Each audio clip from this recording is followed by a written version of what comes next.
Let's go ahead and begin today's meeting. I'll call it to order. It's great to see all you. It was such a beautiful drive. I don't know if you came down Marine Drive and there were just ducks and geese, and it's really, really lovely. So nice to have some sunshine. So Francisca, do you want to do the roll call?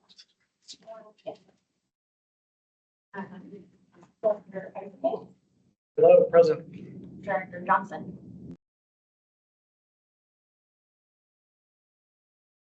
Director Hawkins. Here. Director King. Here. Director Lee. Here. Director Mueller. Here. Director Dawson. Here. Director Beckman. Here. And Director Johan. We're not expecting it to, I did have a conversation with her and based on her new family responsibilities and the rather large professional responsibilities, she's going to be tendering her resignation. So when we get that, we reach out to the governor's office. This is a governor appointee, the environmental justice seat. So governor will be making that appointment. Take advice from us. So if you have candidates you'd like us to reach out to, do let us know. All right, well, with that, I will turn it over to you, Jim, as our executive director. Oh, I guess I should ask before that, do we have any public comment? I'm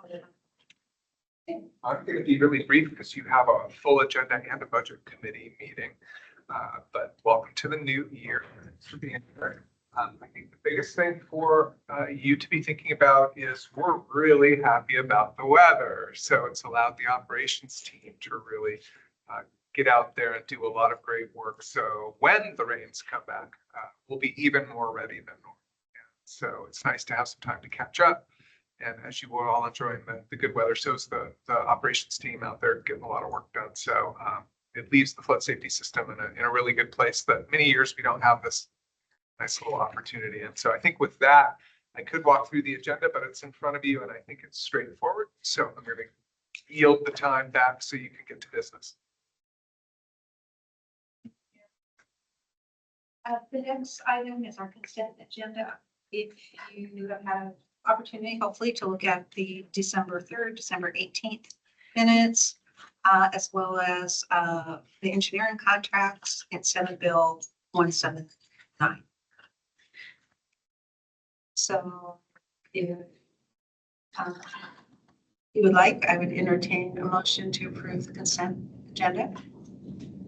So moved. Thank you. And is there a second? Okay. Thank you, Director Lane. It's been motioned by Director Mueller, seconded by Director Lane to approve the consent agenda items. Any discussion? All right, hearing none. All those in favor, please signify by saying aye. Aye. Aye. Any opposed? Any abstentions? All right, the consent agenda passes unanimously. Jim. I neglected one of my responsibilities. In your packet, you have a copy of a public comment that the district received. And I just want for the record to make the public aware that there is a comment that we received in this month's board packet. If you have questions about that comment, do let me know. But again, for the record, you did receive a comment. We'll be sharing those with you as they come in. Question, sure. Is there a response to that comment or do you just allow that to you have already amended your contracting rules. We've addressed the comment. So our decision was to rest on the action that we've already taken as a district to respond to that concern. So not a direct response to the. Correct. Okay, thanks. All right. Next up, we are going to discuss the draft strategic plan priorities. So I'll turn it over to you, Colin. Thanks. Thanks all. Colin Rowan, Director of Planning and Public Affairs, here to discuss the strategic plan level of service project that the board has been participating in over the last several months. I wanted to take the opportunity just to give a status update as we're moving towards delivering on the draft strategic plan and as staff is working on the level of service work. Francisco, would you please share? It's not exactly a slide, but it is the matrix that was in the board packet. Wanted to just give sort of look back of where the last few steps that we've done, where we are currently and where we're going, and then to solicit any feedback now or offline. And also joining us online is Matt Berlin, who's our project manager for this work. So looking back, in October, at the board retreat, we worked with you to find some alignment and get some feedback and input on what the strategic priorities of the board are. It was great to have that conversation. It was facilitated by Abby Hall at CBR Associates. We found that there was good alignment across the board and a strong focus on flood safety, but also making progress on all of the district's mission areas. We took that information as well as a number of conversations that Abby Hall had with you individually and facilitated conversations that we had with staff and brought you a initial set of strategic priorities of the December work session. So that was a really healthy conversation. We made some refinements and adjustments based on that. And so those adjustments resulted in the strategic priorities that are in your board packet. So those are enhanced organizational strength, responsibly steward public funds and ensure long-term financial sustainability, operationalize all district purposes, and sustain and deepen partnerships. So there's a lot more that is associated as far as the purpose and the focus areas. But that's really the refined set of strategic priorities for us as staff to focus on over the next 3 to 5 years. And so wanted to pause for a moment and take any feedback or input. And then from there, I'd like to just kind of say what we're doing currently with the project team and then what you should expect to see in the next few months. So yeah, is there, as far as making those adjustments to the strategic priorities, any feedback or input that you'd like to share?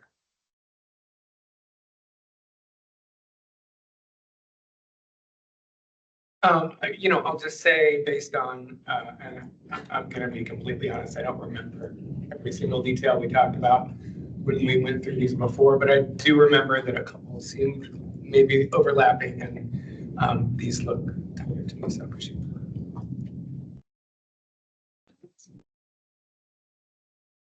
it. I'll just echo Director Lane's comments. Nice work. Yeah, and I'll just echo, I do remember when we had like the stickies and it was really helpful. And so I think this needs to be really concise, but it's also pretty meaty too. And that's kind of a hard balance sometimes, is to get everything and have it be very concise yet clear. But I think that you've accomplished that. So I think it's really good. Thank you. It was hard with the new federal regs for us to switch from protein rich to meaty, but now we're using meaty. Well, I don't know. That might not be PC. Well, thank you. I think what is really important around these strategic priorities, this is the, and this is Matt's language, so thank you, Matt. But this really, these are the vectors that go through all of the work that we're going to be doing. So working with staff right now and the consulting team, we're developing level of service, both public facing level of service, what the public and community expect of us, as well as really technical internal level of service for our operations team, engineering team, and planning efforts, as well as finance, admin, so basically the whole organization. The follow through of that vector is also a set of key performance indicators that we'll bring to you as the board. And so that's really the way that you will be able to demonstrate progress on those strategic priorities and how we're meeting, or where we have room to grow as far as meeting our level of service and outcomes. So the next steps are at your February board meeting. The CDR team and Matt will be here presenting the draft strategic plan. You received the outline, basically the table of contents for that in December. So you'll have the draft strategic plan that includes those strategic priorities. We are currently having, each one of the departments is having about an hour and a half with the consulting team developing, especially more of the public facing level of service work. And then we'll be continuing that effort on the much more technical level of service effort. And so we'll also have some sort of cross-departmental and work team. We are a very multidisciplinary team, work sort of across our different departments necessarily. And so having those conversations at a more programmatic level as well. So that is in the February board meeting, getting those together. And then over the following months, we'll be bringing the level of service conversation to you after we get your feedback on that draft strategic plan.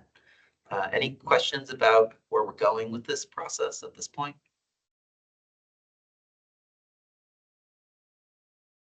Thank you. Appreciate it. Colin and I spoke a little bit earlier. This may be a less easy venue to engage in conversations about this work. So I wanted to remind each of you that if you'd like some time with Colin or the team to set up a coffee or make a phone call, just reach out. Because again, this is important that you see your fingerprints as our governing body on this document and on this work. So if there's a better way for us to engage with you, please let us know, and individual coffees and so on. So Really like talking about this stuff. So yeah. I also wanted to acknowledge Matt. Thank you for all your work as well. We appreciate you. All right. If there's not any other questions or comments, we'll move on to Lori, the financial.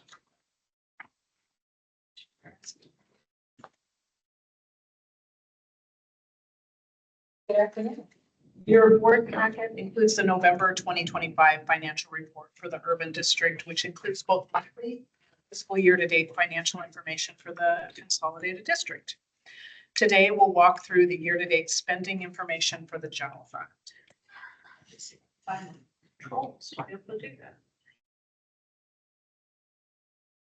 This slide shows the general fund spending results by budget appropriation line. These lines are the appropriation amounts which we are required to stay within in order to comply with Oregon local budget law. First, you see the total annual budget by appropriation line. The next column shows the allocated budget for year-to-date through November. The third column shows the actual expenditures through November. You can see in the fourth column that all of the appropriation lines are less than budget, thus in compliance with Oregon local budget law for the fiscal year. For the executive director, the year-to-date spending includes personnel costs and costs related to our management consulting agreements. The positive variance is primarily related to our management consulting. We anticipate that this positive variance will continue for the fiscal year. The positive variance in legal reflects the timing of legal billings received for processing and the open position in this division. Finance and administration includes our administration, IT, financial services, board services, and human resources departments. The positive variance results from 2.2 FTEs year-to-date in open positions and differences for materials and services spending. A portion of the materials and services difference is timing, but we anticipate a positive variance in consulting costs and employee training related costs for the year. Planning and Public Affairs has 2.7 FTEs in open position year-to-date, along with a 0.8 FTE of general fund positions working on general obligation bond projects, resulting in a positive variance for the year thus far. This division is also experiencing timing differences for materials and services spending, including the allocated portion of the $500,000 for new responsibilities for the district, which I think we're talking about a little later. Yeah. Communication services and community engagement. Engineering and operations also has timing differences in materials and services expense for this division, including lower costs than planned for the year for the Salmon Creek dredging project, houseless coordination, electricity, and incident response. But just keep in mind, our electricity all kind of happens during the winter when we're running the pumps. So we'll, I think it's a little too early to call that one yet to say whether we're going to be under budget or not. In general fund capital projects, we also have timing differences for spending on projects. For general fund debt service, the IFA loan payment for the year has been processed. So let's take a closer look at the general. This report shows the adopted budget for the general fund capital projects and the spending through November. We're showing progress in the PMLS spending, which is funded by a state of Oregon grant, and the PIR pump station design work that's funded by a FEMA grant. We've also completed the vehicle purchase and the purchase of the excavator. I can take any questions if you have questions about the financials.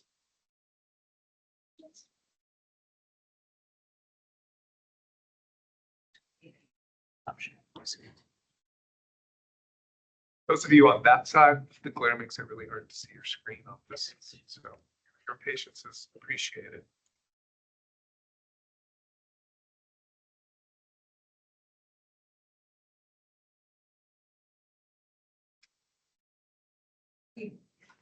Is your work complete, Lori? Yes. We move on. Are you You done? can move on. Sorry about that. As I'm fumbling around trying to find the button. Next up, Colin, back to you about the district identity. Yes. Thank you. This is gonna be second slide. Please.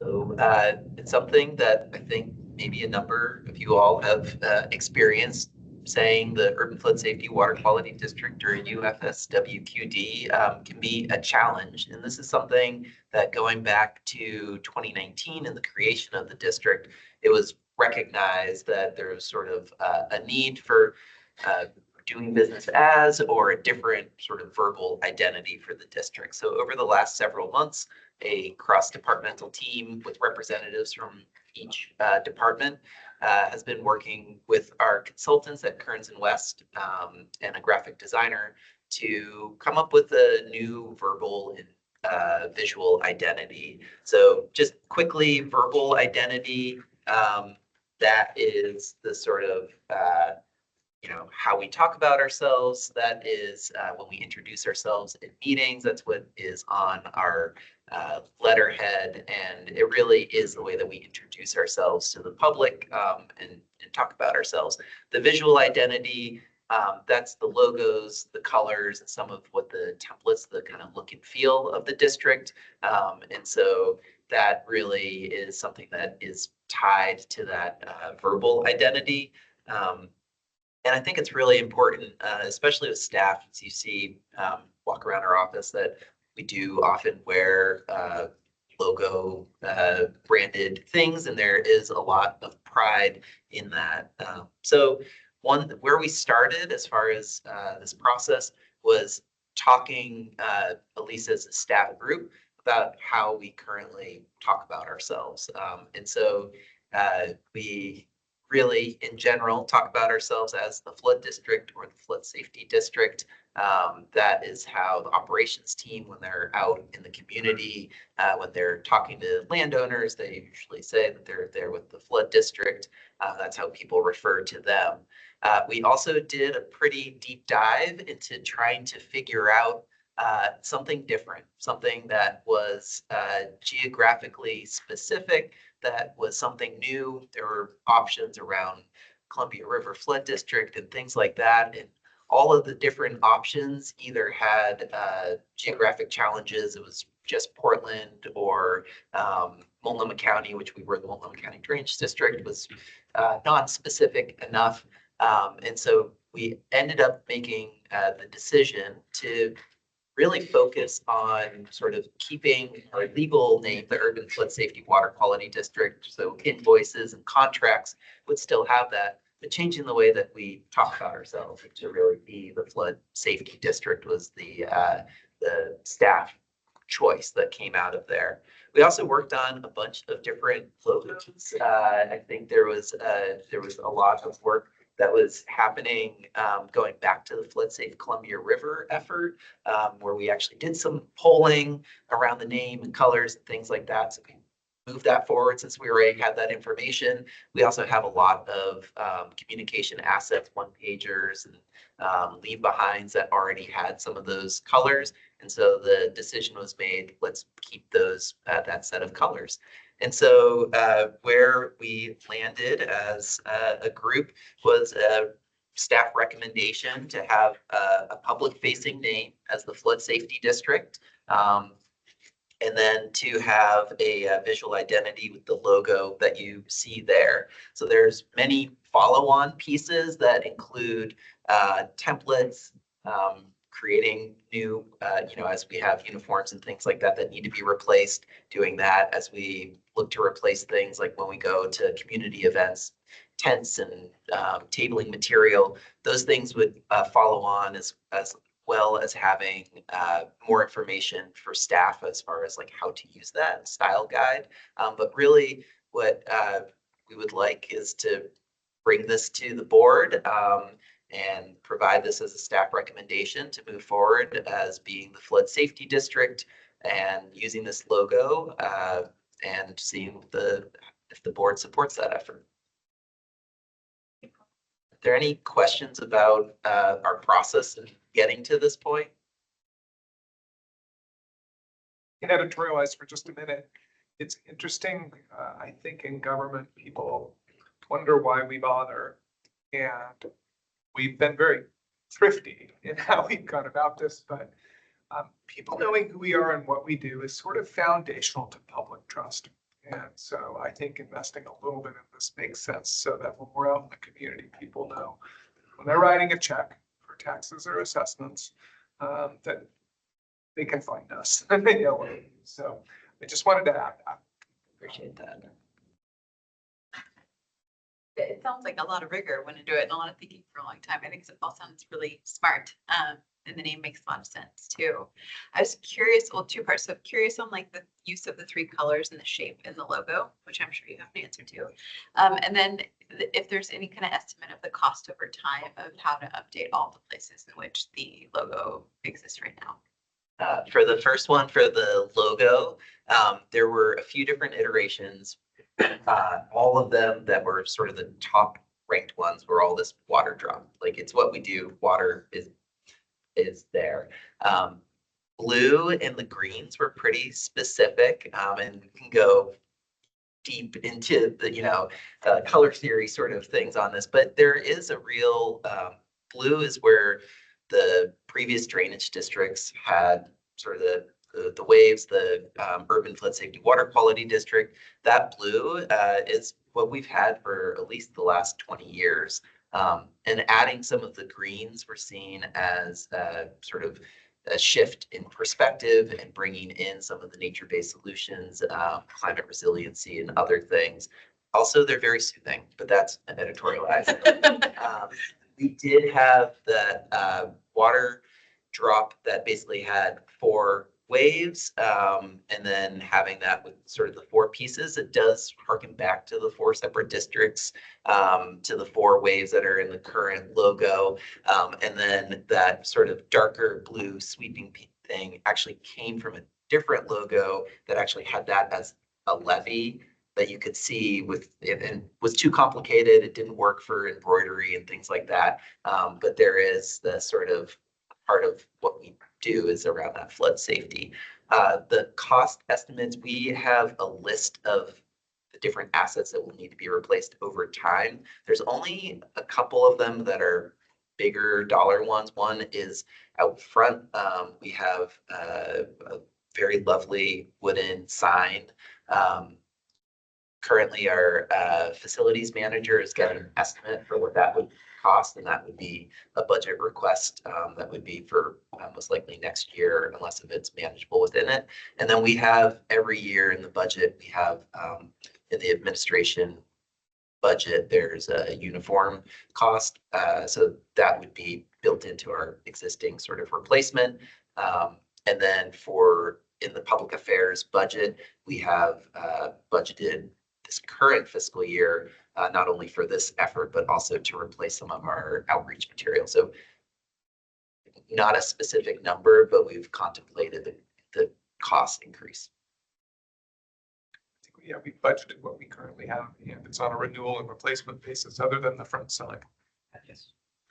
I just was going to comment on your comment about going back to 2019 and, the original statute. And I remember way back when I first read the statute, I remember there being a reference about being able to create a more usable name. I forget what the language is, but, from one of my earliest meetings, I was like, when are we going to get a name that people can say? Or an acronym that we can, so this is a long time coming, and I welcome it, so. Yeah, thanks. I'd like to just say my initial reaction, I had a couple of questions, and I want to thank Colin for helping me better understand the background and how this came to be with chat yesterday, so thanks. But my initial reaction was, did we test this out in the public at all?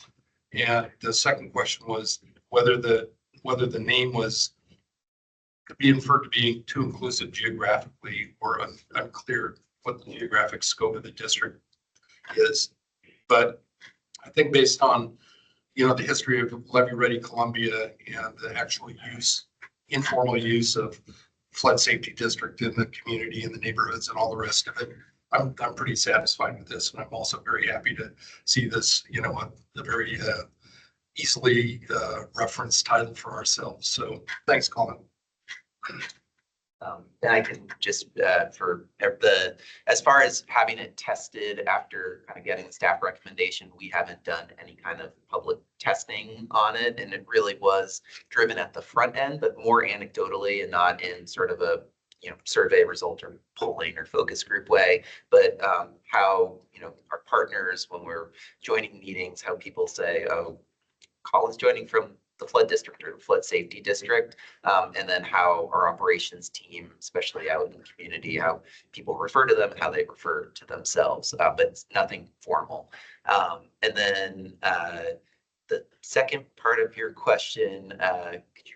Geographic scope. Yes, that is a great point. So we did try to find something that was really geographically referenced. And it's just very difficult. I think two things. One, technically, legally will remain as the Urban Flood Safety Water Quality District. That isn't geographically specific. So in introducing ourselves, if we're at a conference or something like that, we'll still need to say from Portland, Oregon. So I think that will remain. But we did try, and there's no easy answer. Well, I'll just add, I like it. I think it's very clear. It's just straightforward. I think it's visually appealing and it'll look really great on a shirt, right? So I like it. I really appreciate how you've incorporated the past and kind of included the future. I'll be communicating very clearly. Again, it's really hard sometimes. Too much information, not enough information, and just kind of landing right. In the middle is a good place. I think we all have achieved that. So thank you. Good job. This one would ask for a motion to approve it and have it in here. Sorry, I don't have it up for the screen, but Page 46. I move that the board adopt the staff recommendation of the district's visual and verbal identity, including continued use of the formal name, Urban Flood Safety and Water Quality District for legal purposes, and the public facing name, the Flood Safety District. Is there a second? Director Calkins? All right, it's been motioned by Director Lane, seconded by Director Calkins to adopt the district's visual and verbal identity. Is there any further discussion? All right, hearing no discussion. All those in favor, please signify by saying aye. Aye. Any opposed? Any abstentions? All right, the motion passes unanimously. Thank you, Colin. thank you. All right, next up, we have Jim, and you're going to talk about the evaluation follow-up for the executive. Sure. I think you're ahead of schedule, which is good news as well. You may recall that when we were completing my last fiscal year's evaluation, that there was some discussion of how we could more closely tie the evaluation criteria and the evaluation form with the solicitation of feedback, how to make it a little bit more measurable. And so I spent some time with my director colleagues, with our HR team, and with some outside management consultants who are helping us improve. And what you have in your packet are three things. First is a crosswalk between the evaluation criteria, the district's evaluating process, and 2 surveys. The first survey is for my direct reports, or the executive director's direct reports, where they really do have a lot of really detailed day-to-day experience dealing with me. And so it has a deeper set of questions, both some specific ones that have numeric ratings so that they're more consistent and the board has a better way to get their brains around them, but also some open-ended feedback that will help you evaluate going forward. The second survey is aimed at the staff and people who I'm clearly responsible for, but maybe I don't have quite as much line of sight into their work or their line of sight into mine. But I think it's still very important to evaluate how the executive director is performing in their eyes. So I think we've tried to respond to that direction.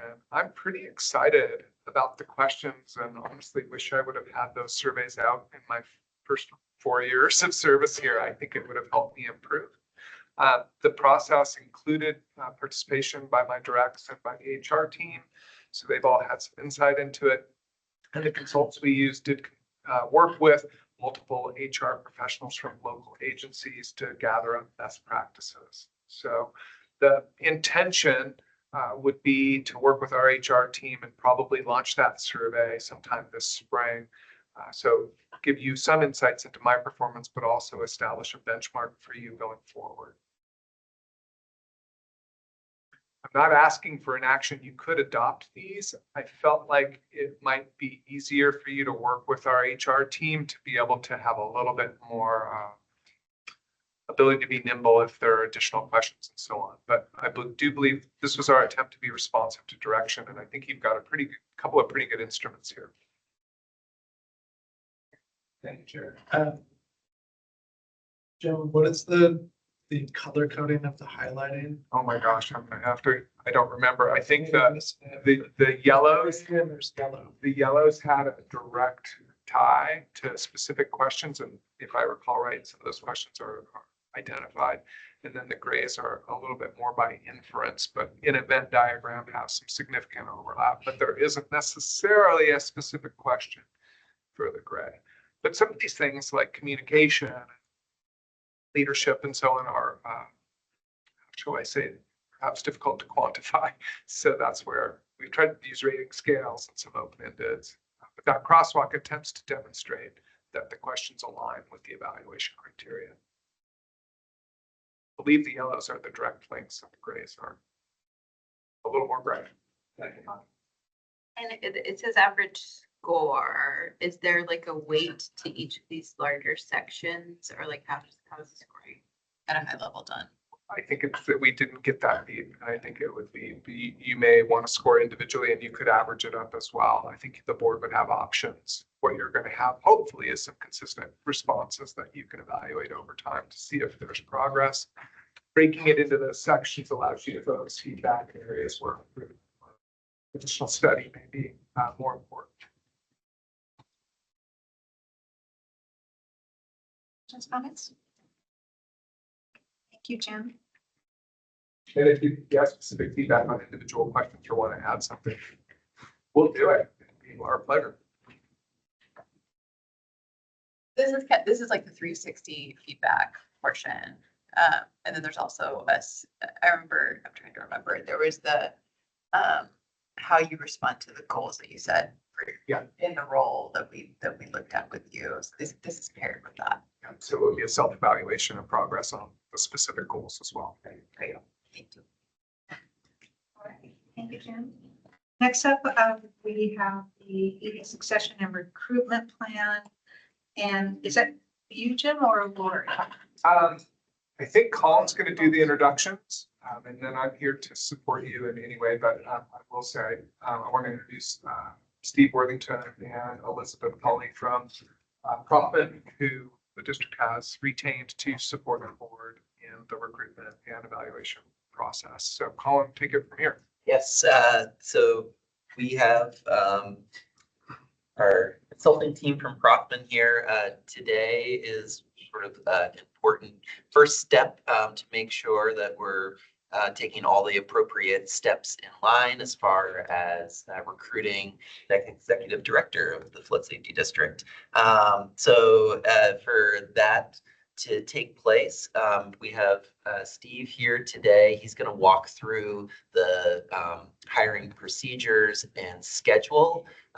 We're also going to be looking to get some feedback on the brochure that was sent out, and then having a discussion on the selection criteria and the candidate selection committee. So there's a few steps. We've been in consultation with our outside counsel to make sure that this recruitment process meets all of the legal needs to be able to have you as a board make the hiring recommendations. Is there anything else that's missing as far as what we need to do today?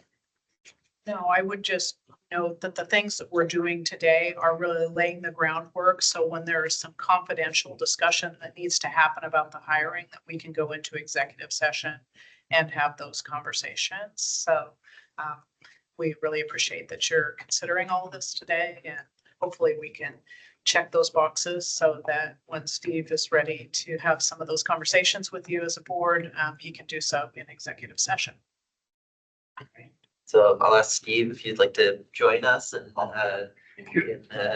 introduce yourself, and we can walk through the procedures and schedule to begin with. Thank you. It would be my pleasure. Well, thank you for having me this afternoon. We're awfully glad to have the opportunity to work with you. And Rolf Hoffman has been doing this recruitment since 2000. I've been working in Proffman since about 2012. I retired as a city manager in Washington State. Previously, I was a community development director, about 35 years in local government. I've also served for 12 years as an elected council member and some of the time as mayor in a community I lived in, which was University of Place, Washington. But then about 3 months ago, I moved to the other side of the river, and now I'm in Vancouver. So enjoying discovering your area a bit more, which has been great. But aside from that, we're excited to work with the Flood Safety District. I have it right. Anyhow, we're getting things underway. Working with him, by the way, is Elizabeth Pauley. Elizabeth wasn't able to be here physically. She is online, and I will be here in the conference. So thank you. Glad to have Elizabeth's help. We, as Colin mentioned, we have a couple of things we wanted to touch on today. One is to give you a perspective of the major steps where we have significant touch points for your involvement, but also to give you a perspective on the big picture of what's going on. And then a bit of the more specific action. One of the objectives today is, if possible, we would like to get your feedback on this community, or the position profile, we call it. And the position profile should be in your packet. If you have comments, we're welcome to take those comments, make edits. We'd like to be able to get your approval so we move forward. This is a key piece, and we'll talk about how it gets used in just a moment. Moving forward with that is one of the objectives that possible.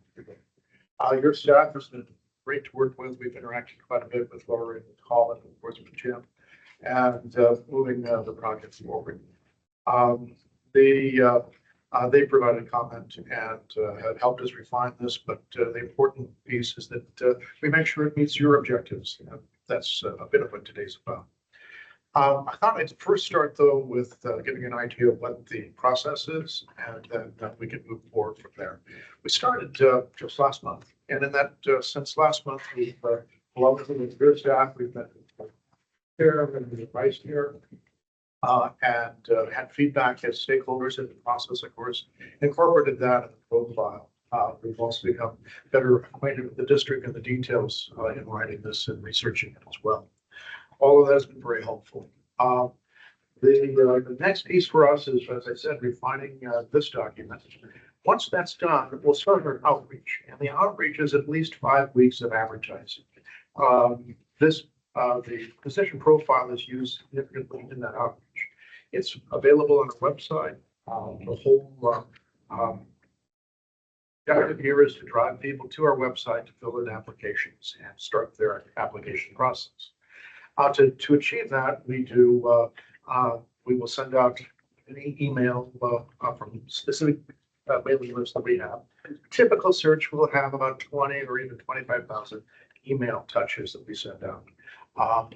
And through the years, we've accumulated quite a good list of direct outreach in the email process. We'll also, on your behalf, be placing advertising in different trade journals and government and job boards and such as well. And all of that is that 5-week outreach period. Once we get through that period and all, Elizabeth and I will start going through the applications and helping to screen the applications, just in the application process. We'll develop candidates who we're considering for a screening interview. She and I would do an online interview, write up a report, and we also look forward to having the help of your executive team and some comments about applications as well. When we get done with our screening process, we're ready for our first or next opportunity to sit down with you. This would be what we refer to as a work session. In the work session, we would review with you each of the candidates that have applied. You would have all of their materials, and you would have a written report of what our interview was like. And you would have a recommendation from Elizabeth and I as well. Now, you're always free to do whatever you would like. Of course, it's your hiring, your decision. But we find that if we give you a beginning point, it gives you something to react to and consider and such. So we'll include some recommendations for you on each candidate.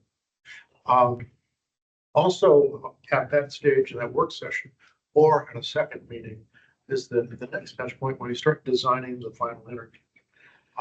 Some of that design is meant to target areas of interest that you have, and the rest is to see that we have a fair and equitable process for everyone involved as well. So there's some key pieces to the design. There's a couple of different options we have, and we'd be looking for some direction about what those, how you choose to work with those options. Once you've given us the design details, you've identified who you wish to invite, then we move on to the final interview. That's usually about 2 or 3 weeks or so from the work session. I know we have a school holiday right around that period of time, so we'll be careful to stay away from the spring break holiday that is typical in the area, and just so we don't have conflict with either your schedules or with applicant schedules too, for that matter. But it's right around that period that I expect us to be thinking about final interviews. And once we start opening this up, once we get this approved position profile, we'll have a better idea of exactly what the dates are. So that's the key piece. Everything sort of measures from this when we open up the position. We have our final interview. That's usually, we try and do it all in one day. It's a busy, busy day, but you're able to then to focus attention and be able to get to kind of one fell swoop, and understanding who the candidates are.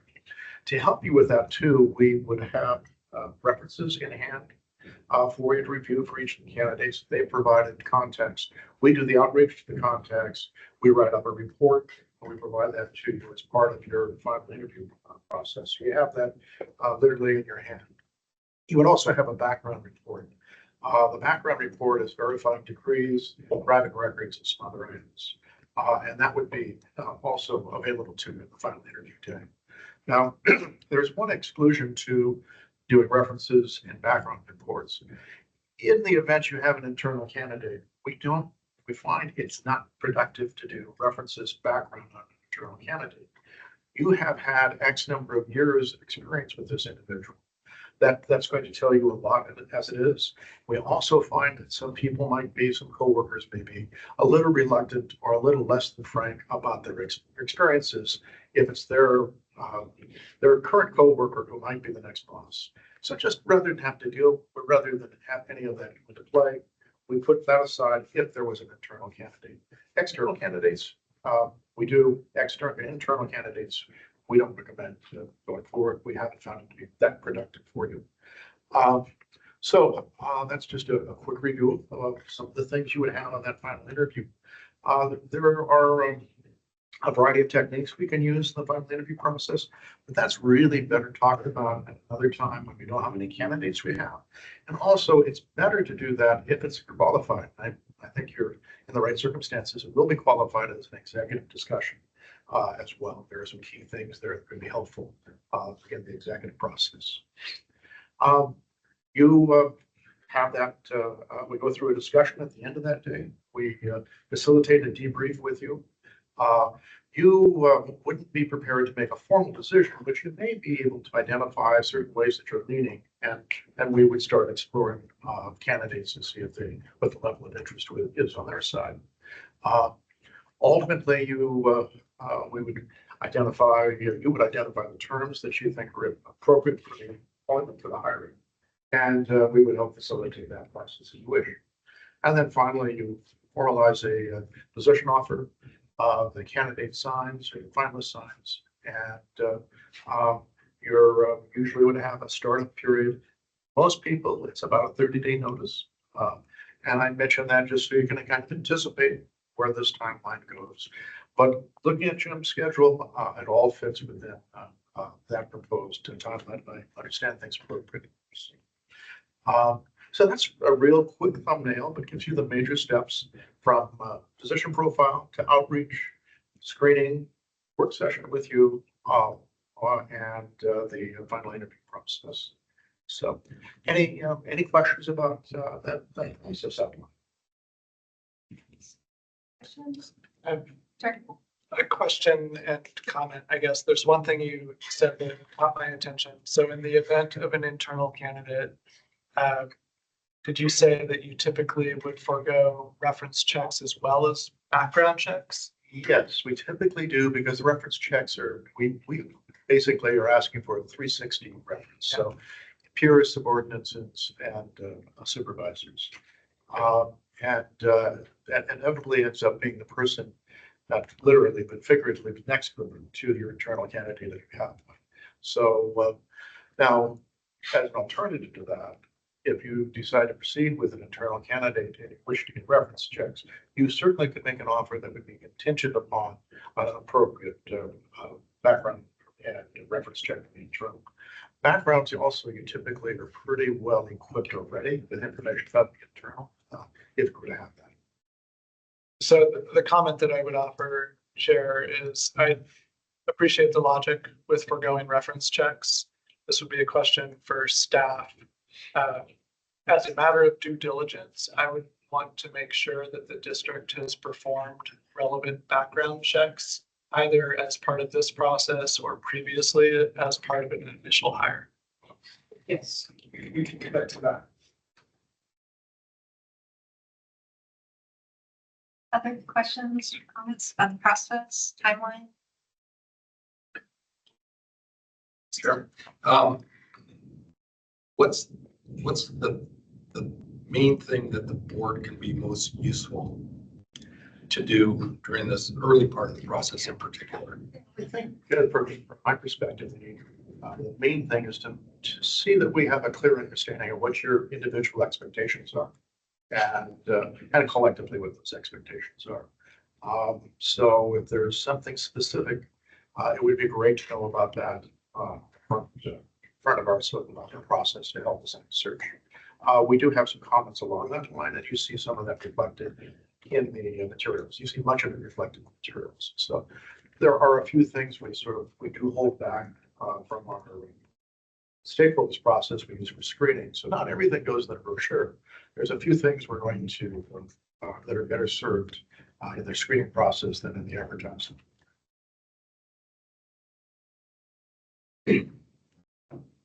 So I know we're going to have a conversation more about having like an executive committee. So somebody's going to lead that conversation. Yeah, I could help you with that, or there was my phone calls. People were interested in what the scope was. I think you now have a better idea of what the scope is. And I think pretty much any option you choose, you're going to be okay, particularly if we allow the public an opportunity to comment on this item. and you approve a motion on the process and so on, then you'll, whatever formation you choose to be in, you will be able to be in executive session at that moment where you're evaluating a group of candidates. And hopefully you'll have the caliber of candidates who would prefer to remain confidential until they get an offer. So it's really up to you. To be able to do that, there are a few technical steps that we need to do today. So one is there's motion language on page 69, which is after having this discussion on the procedures and on the schedule is to formally adopt that. So that Allow public comment on it prior to. and to allow prior public comment prior to that. And then we have a couple other pieces. Okay, I think I'm still a little confused. So is the full board, like, is the full board engaged with any portion of this? And or are we proposing like a smaller portion on the hiring committee would engage in certain pieces? Which ones are those? Yes, so that's a bit of an open question. Certainly the full board, my understanding is your decision process involves the full board. Unless you do something to delegate that. A work session could be the full board. The work session could also be a subset of the, but we would ask that it be one of those two things. And the full board would be there for the full day final interviews. Correct. So the question is on the step before that, which is getting through that screen list. Yep.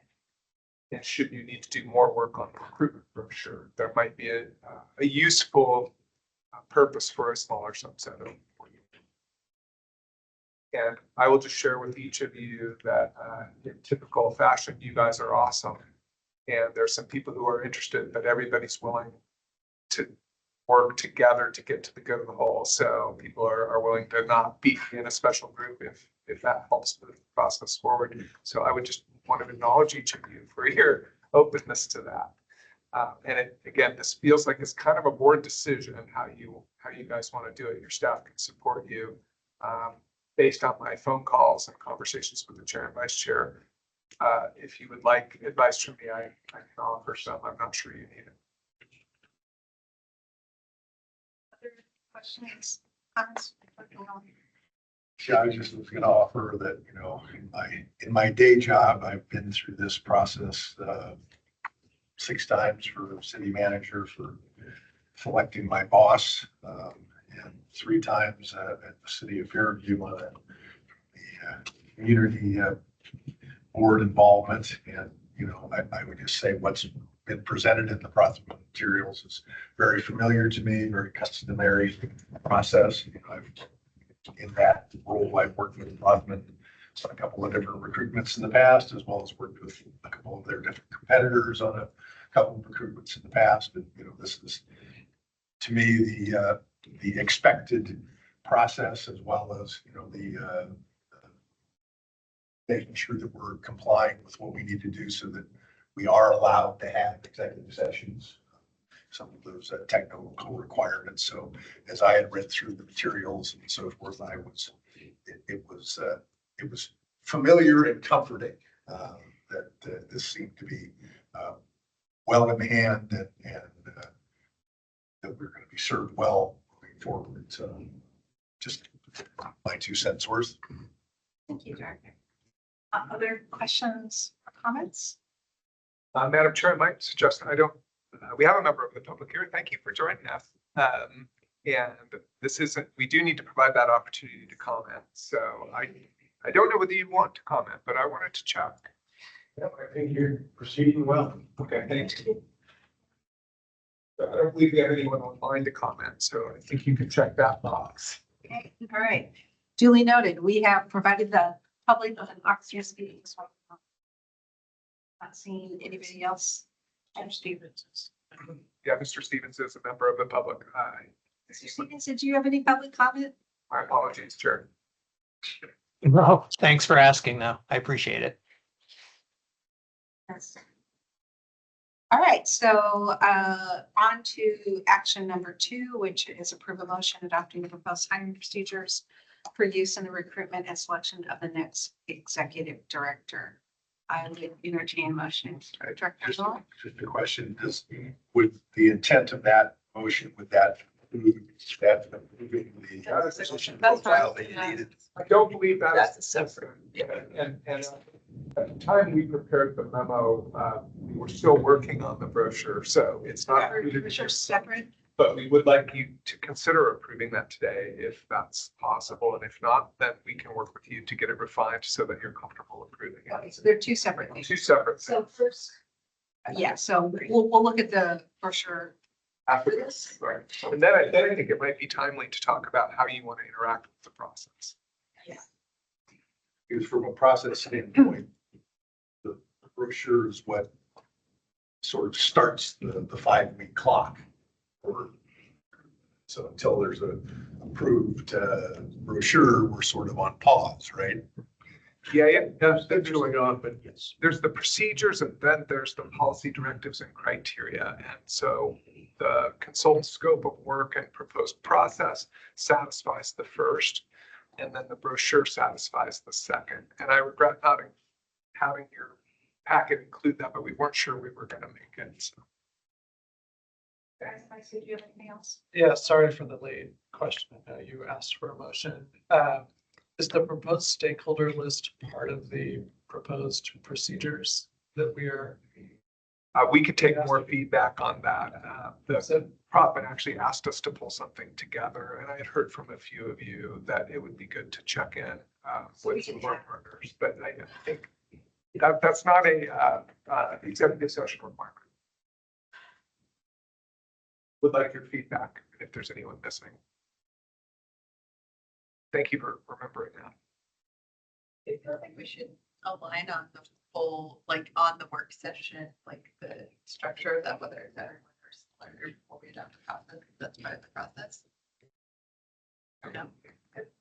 We can, if the order of operation, like we can talk about, so you'd like to establish the hiring committee? Yeah, we may as well. Sure, we can do that first, that's fine. So let's have a conversation. The conversations that I've had with the vice chair and the executive director, my thinking was that maybe we would have 4 members as chair and vice chair. I think it's appropriate for those 2 members to be on the committee, which would allow for 2 other positions. Of course, that's an even number, but I don't see where we're like planning on like voting on anything. I think it's just more guidance and direction. So we wanted to err on being more inclusive than exclusive. So I know that maybe some of you have been reached out to see if you have interest. So I think 4 would be a good number, but if there's 5 that really want to participate, state that we have some other guidelines like public meeting rules. Meetings would have to be noticed. So it just makes it a little bit more cumbersome, but doable. Absolutely doable. Yeah. Well, but the assumption is that's also going to be an executive session, correct? I'm not So sure. it's not required to be a public meeting because it's not a quorum. I guess my point It's is also we're going to good be candidate. discussing individual candidates. Presumably, they still have an expectation of confidentiality as part of their application process until we get down to the finalist stage. So again, my assumption is that that's going to, whatever work group that is, steering committee, whatever you call it, is going to do that work in an executive session. Whether we have to notice That's right. that we're going to have an executive session, call to order a public meeting and 30 seconds later adjourn into an executive session because there's 5 or whatever. You're correct. But that's not going to be a public meeting for anybody to tune in and hear us talk about people that think they're applied confidentially. That is correct. And again, whatever formulation you come up with, the staff can support you in achieving that objective. Okay, so scratch what I said. We'd have to notice it anyway. Thank you, Director. So it's just up to you about who is interested in serving on the hiring. Based on the scope, I'm interested. If I like being on the hiring committee. I'm sorry, what was that? I'm interested based on scope. I didn't understand what it was, but now I have better idea. Okay, Thank so, you so much. so you have interest in Yes. serving. Okay. And so, we can just have discussion if you'd like to self-nominate or I don't know, denominate yourself. Pose one question to you all. You are going to be having a work session and a board meeting each month between now and hopefully when you'll be making it off. So I just share that with you to remind you that there is time as a full group as well. But I'm not trying to push you one way or the other at all. I guess to clarify the purpose of this work group or work session is to help narrow down the finalists or the individuals that would be invited for a final interview, correct? That's right. So 7 to 15, making sure those are the right ones and giving the recruiter permission to proceed and then providing board input at the committee or whatever group you set on what that interview process is going to look like. Those are the two things that we need guidance on. And of course, then the final decision, which is all of you. So if I may, sometimes we refer to this as the Selection Advisory Committee or work group as your choice of terms, but it's providing advice on that. And it's this, we want to be clear, it's the selection of candidates for finalists. It's not the selection of your hierarchy. I would also be interested. Director Eisenbeis and Director Calkins. Does anyone else have interest? And like I said, if we want to have 5, we can have 5. If you want info, you can call me and I'll tell you. Is that If you want information at any point, you can call and we'll fill you in. I've been through the process, as I mentioned many times, so I'm familiar with it. I'm happy to assist, but I don't feel as though I have to be involved. So if there was a desire for my participation, fine. But I think the 4 of you can certainly address the pool of semi-finalists or whatever we're going to call them and work with the professionals at Prothman and figure out who our day of finalist candidates are going to be. And of course, the vote will be coming back to the entire, it will be a board decision. So everyone will be involved. So, but you know, again, I would rather be more inclusive than exclusive. And so, Director Wheeler, if you have a desire, you know, we would welcome you. I know we're all busy, and that's the other thing is that, you know, there's probably going to be a few meetings where sometimes it's harder, you know, fewer people you have, the easier it is to schedule too. But we are able to accommodate whatever your desires.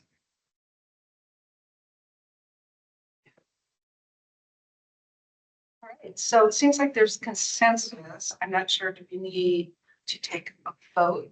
Number 3 says, we have a suggestion motion for you that you move to appoint the names of the board members Oh, right. on the executive research committee and to report back to the board on the progress of the work.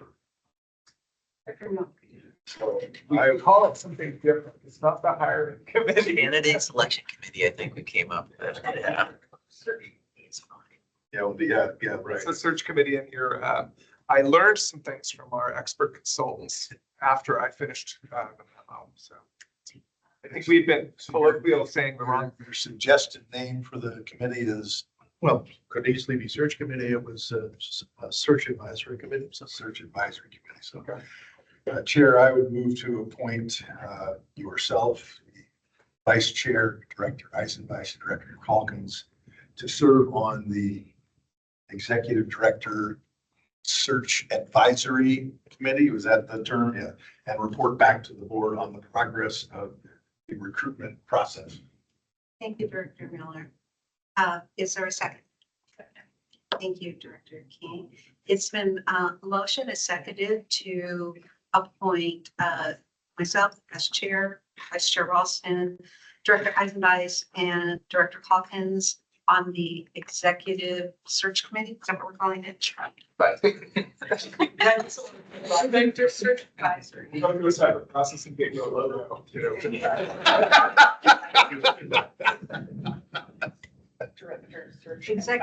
Director Search advisory. Oh my gosh, there's so many words. Okay. It's okay, okay, we'll we'll go through stuff. Good luck with that. Okay, for all those folks who serve on the Executive Director Research Advisory Committee, all those in, or any further discussion? All those in favor, please signify by saying aye. Opposed? Abstentions? All right, the motion passes unanimously. Thank you, directors, for all being willing to serve on the committee. You have a preferred font? Yeah,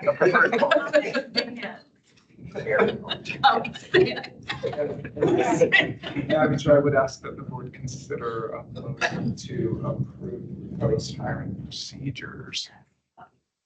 And then you'll want a third motion to approve the brochure, correct? Correct.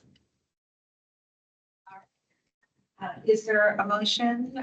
It's on Page 69. 69. Yes, Director.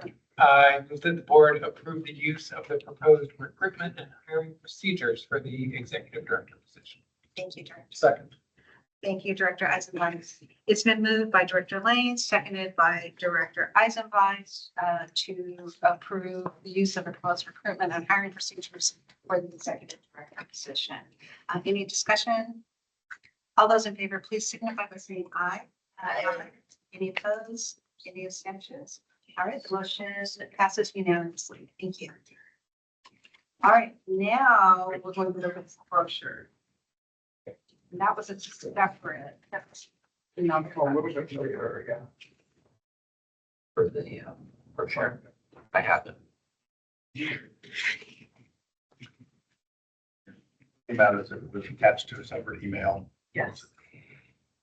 this morning, late yesterday or something like that. Yesterday. No. It's a lot.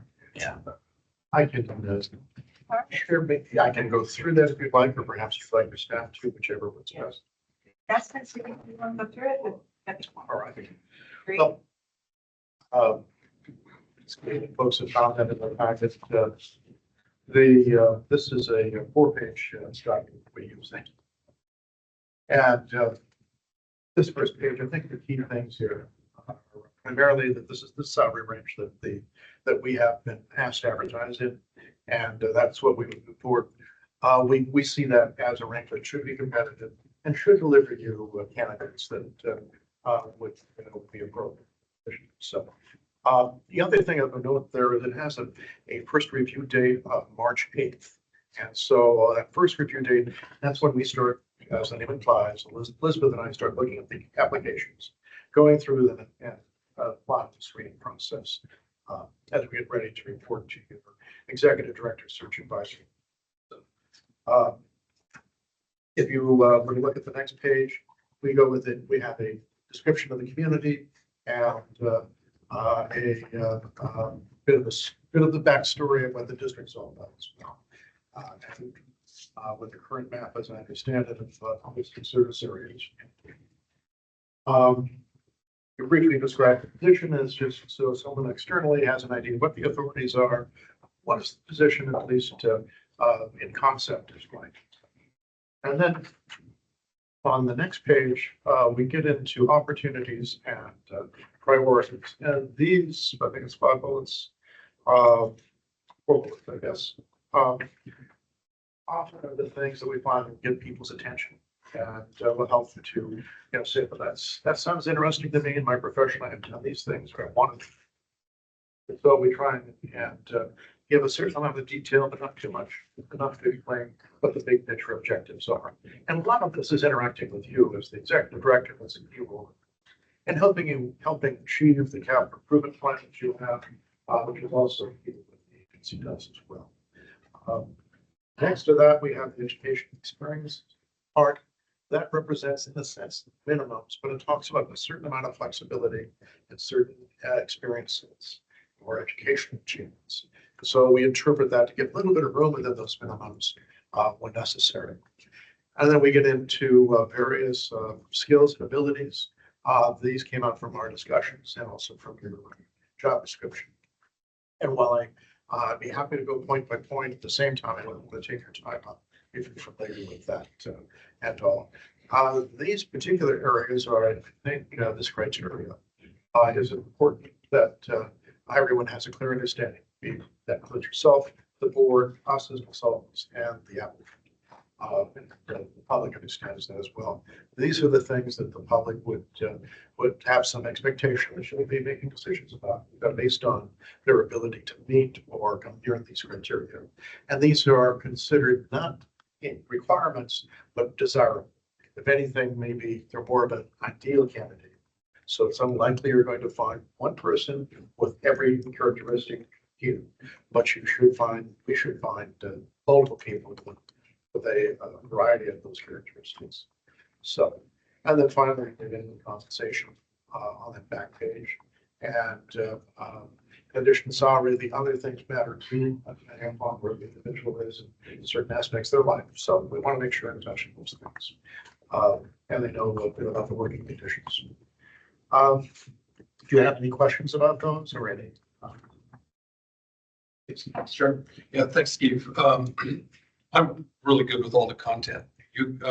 Something you said sort of triggered my focus on the title of the necessary knowledge, skills, and abilities. The word necessary as opposed to something like preferred, since you just sort of qualified that a second ago as these are.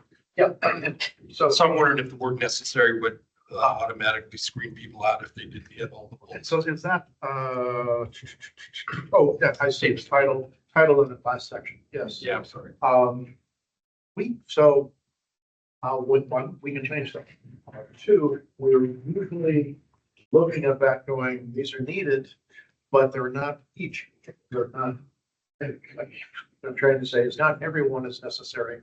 You need some of these in order to make it, which is why I described it the way that I did. So now there may be a different way for us to say that. I was just wondering, I mean, you've explained the thought behind the word necessary, but it seemed a little bit in conflict with the checklist of somebody going through going to. So if we have, something we're going to see is described as desirable knowledge, skills, or something like that. Desirable as opposed to necessary. So that would be a potential change in your mind. We've had plenty of success doing this with necessary. Yeah. That's fine. I just wanted clarification. I actually want to speak to what Phil's talking about, because there are studies that show that if you use language like this, there are certain populations that won't apply if they don't check every box. So I would strongly suggest or advise that we use a different word than necessary. Yeah. Preferred or, and sometimes I know that my organization, when we put up a job posting, and we're way smaller than this one, but we actually put a statement in there in the job posting itself that says these certain populations don't always apply for a job because they believe that they need to have every skill set possible, but everybody's strongly encouraged to apply. So preferred, I think, is a good clarifying change for us. Yeah, I thank you, directors, for pointing that out. I think about the studies that I've read, especially like women business men, women will tend to say, oh, I have to have every one of these skills. 50%. Yeah, it's women 500. Yes. Which brings to another point of like how in this process are we being equitable in doing outreach to communities of color and people that may not necessarily see themselves in this position, but maybe totally qualified. So we do a variety of outreach, as I mentioned, in mailing lists. And some of those mailing lists are groups that choose to identify certain ethnic groups or other types of distinctions. And we make a point of reaching into those groups and making them aware of what this process is. Those mailing lists are a key piece to how we build towards seeing that everyone has an interest in everything. Obviously, the county's very much different, but if we get definitely practices or get something about the reporting role where, I'm just only are there things that legislators do or not do. So I'm good, but I'm pretty good at what could I ask you to teach that? Yeah, so I'm just wondering if there's like references like veterans applying or other populations. So really, these are, I think I fall back to the previous answer, which is to say, these are self-identified professional associations that may be,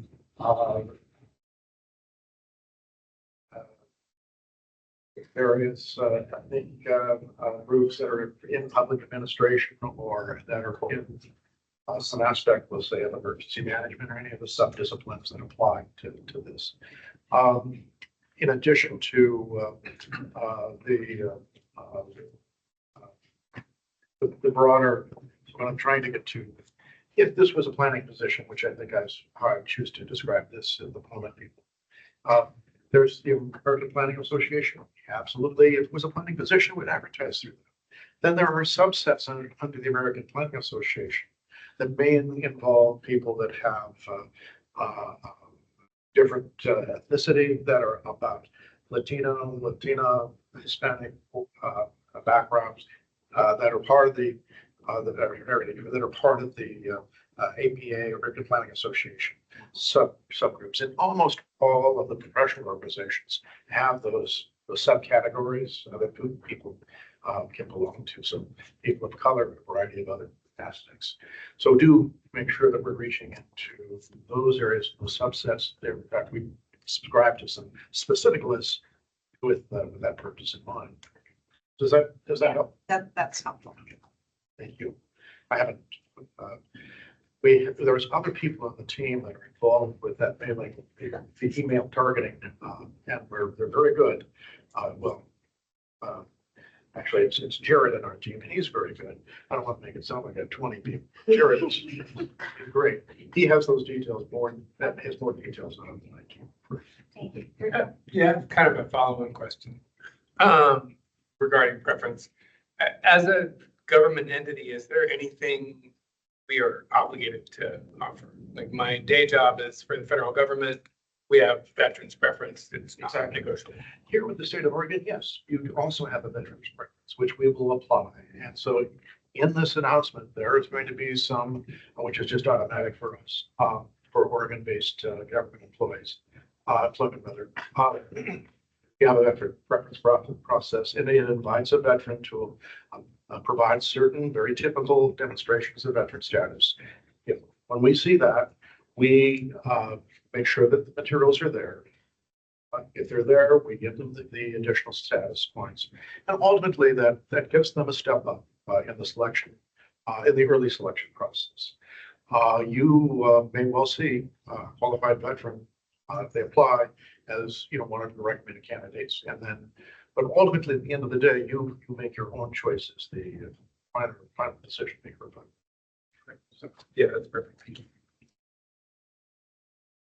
I made the recruitment stakeholder list. Are those folks that we're going through as well to help recruit for the process, inviting them to share locally and through their networks? Yes, and so exactly. So we'll be, Elizabeth and I will be reaching out to those stakeholders and anyone else that you would like to add. There is an ultimate number, but we're not near the ultimate number. There's room for more if you'd like, is what I'm trying to say. We'll have an interview with them. Usually it's a virtual interview. And we'll ask them about their engagement with the agency, what they would like to see in the next director. We have some more targeted questions, but just to give you a flavor of what goes on there. And then we use that information in our screening process as we're looking for folks. Gotcha. I was thinking in terms of their help with recruitment dissemination as well. So beyond what your team does, where can I find our local? I think it's a good opportunity to have brand building too. Yeah, we'll right? be posting it on our LinkedIn. We'll be pushing it to our list. So Are there boards that? you'll get the link. You can spread it around. I have some people I'm going to be hassling. It'll be a pretty broad effort, plus some advertising. And we'll support your internal team on that too, with preparing that, coordinating LinkedIn and we have a social media person as well. So. But my second kind of comment was with the rebranding, how the timing will align. This didn't quite feel like the brand that I've been feeling from you guys, this document, the brochure. So, and it's not just the logo part of it. It's it's a heavy document, and there's a lot that could feel, to the equity kind of comment as well, hard to sift through. So just that kind of question of how my it may not align timing wise, like a full on rebranding, but like, We could probably run it through the designer, couldn't we? Well, definitely adding the logo, I think would be pretty quick. It is a Prothman product. So as far as going fully through, I think we can connect with you Yeah. on some other template. We're happy to adjust the logo and to refine that with whatever we have, and we have some timing for that. I would say that as we're producing this, though, we're doing this as a Prothman piece as opposed to your agency's, the flood district's piece, flood safety district, excuse me. That's intentional. It's also, we also have a brand and it delivers. Seeing this on the HR boards or the bullet boards in HR departments from across the Northwest states has a certain visual immediate identification that works in favor of the reprint. So, but we want to integrate that with your logo and your messaging as well. Yeah, that's part of what I was saying earlier, that it looks very familiar to me, you know, because it is their format, their style. It's a Prothman recruitment.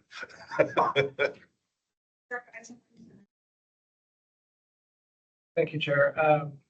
Overall, I think this looks great, and I appreciate the suggestion that came earlier from colleagues about changing the wording from necessary to preferred. I have a couple additional suggestions. So one is following up on Director King's comments earlier. I would support adding a statement at the bottom that encourages people to apply even if they don't meet all of the preferred qualifications. And if space is an issue, I think the sentence that states that materials can be uploaded once logged in could be omitted from that paragraph. I think at this point, most folks understand that.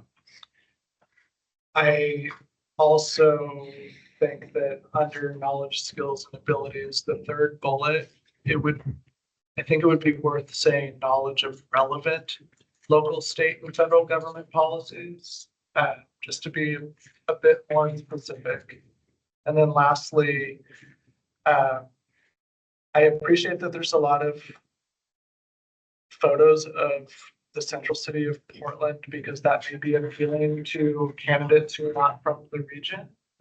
That said, if there is a photo available from the district showing, for instance, construction of a flood wall in the district, I would suggest substituting that kind of photo for the photo at the bottom of the first page that shows a flood wall being constructed along the Willamette, which is outside of the district's boundary. You are in luck. We just got new photos.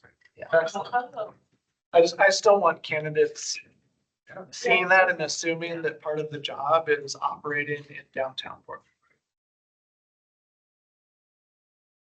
Thank you. That was the third bullet on the relevant. Yeah, it's the reference to local, state, and federal policies, comprehensive knowledge. Gotcha. Yes. Want to add the word relevant to that bullet. Yeah.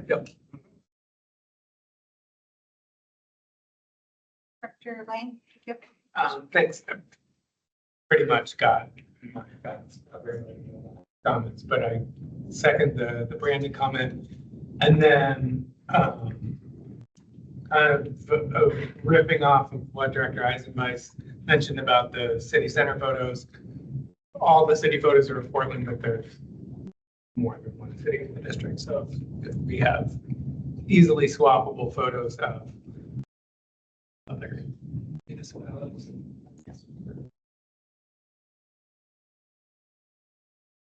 I have a question. So it's up to our discretion when you're talking about travel expenses, either for interviews or relocation, if we hire someone?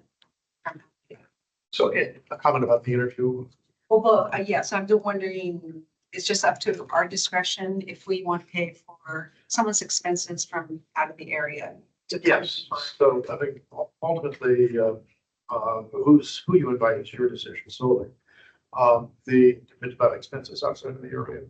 Expenses, yes. Yeah, and so the most typical approach is a portion of those expenses are usually paid by the prospective employer. And that's mainly about the transportation fees and if there's lodging. So those things are the things that we most usually typically see. And in general, it's one of the reasons why we also want to try and send invitations out about 3 weeks before the interview and not a week before or less, us to give those fees as reasonable as possible. We don't know how, of course, who you're going to invite, you know, you're going to want to invite me up. And the difference between flying here from New Hampshire or California can be about $1,000 difference. But really, that's about what it is. It's not that, it isn't a huge amount. Everyone's sense of dollars is relative. I get that. But the scope of hiring the right person, it could be maybe worth that investment.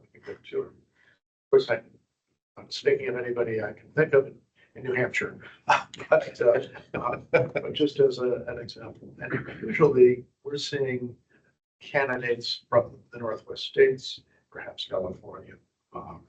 But this will be a national search, and you will get obviously candidates. I'm quite certain. It's how competitive it is. Has there been a rubric that's been developed to align against what we have in the brochure? Like, how are we going to be measuring the applications based on what it is? Measure the applications based on. Yeah, so like, so when you all are screening, I'm just thinking about if we're approving the pamphlet today, is the rubric that we're measuring against to ensure we're. Yeah, and so that rubric, yes, does get to be coming from what we're approving here. And seeing just how many of the boxes this each individual checks.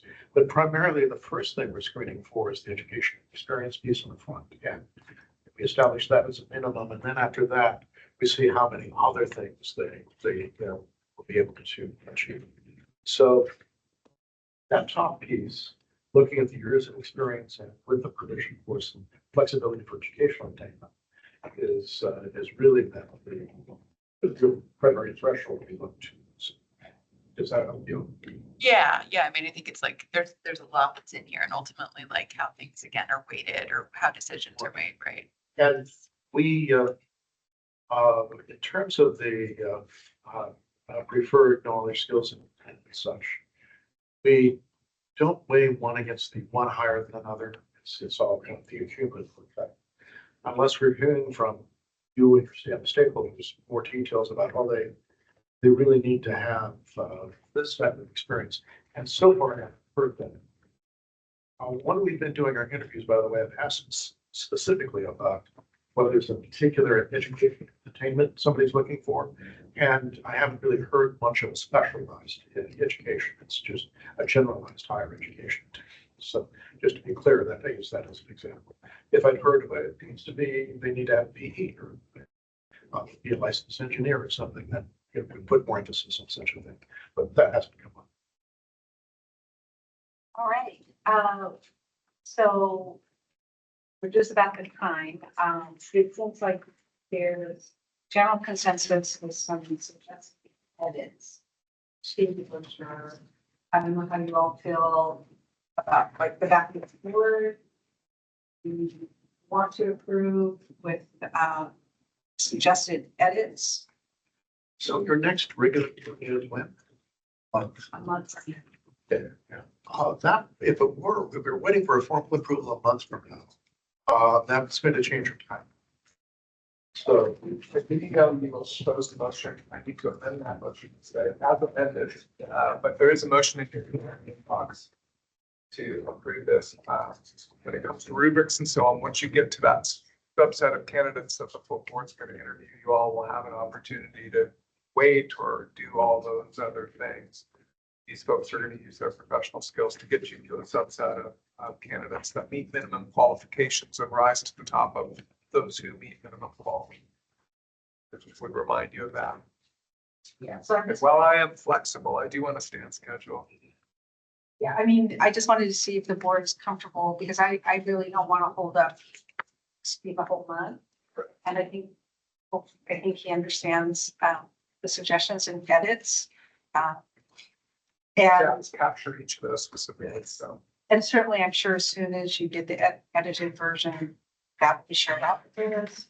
But if this board feels comfortable in approving, I don't know what the exact language, but with including the edits suggested, I think we can produce the edits by the beginning of the week, assuming there's photos available. So Yeah. there. And I'm almost done with the adjusted amendments, but if someone did make a motion, I've captured 4 of them, which is changing it to preferred, knowledge, skills, and abilities instead of necessary, adding a statement encouraging people to apply even if they don't meet all the criteria, changing the 3rd bullet in the criteria to read knowledge of relevant state and federal requirements, and then updating the images. Are there any other Dating the logo. logo and images? Thank you. With that fresh statement. Yes, what Colin said. Chair, I would move that the board adopt the hiring standards, criteria, policy directives included in the executive director recruitment brochure as with the updates as described. Yes. Okay. If that worked for you, you can read them. Yes, all right. So we have a motion on the floor to include all those suggested edits. Is there a second? I'll second it. All right, it's been motioned by Director Mueller, seconded by Director King. Any further discussion? All those in favor, please signify by saying aye. Aye. Opposed, abstentions? All right, the motion passes unanimously. Thank you. Get that correct. Thank you, Steve. Thank you. All right. With you. I believe that concludes our recruitment and succession plan. Your turn. Now we're going to, Meeting on your budget. meeting is adjourned. And now we will open the meeting after the budget meeting. And our first action is we need to select a chair for the chair for the budget committee. do you want to say anything else about that? Or do we just select? Sure. All right. Your choice. Madam Chair, I nominate Director Miller to direct the budget committee. If you're so willing. I'll second that. I can.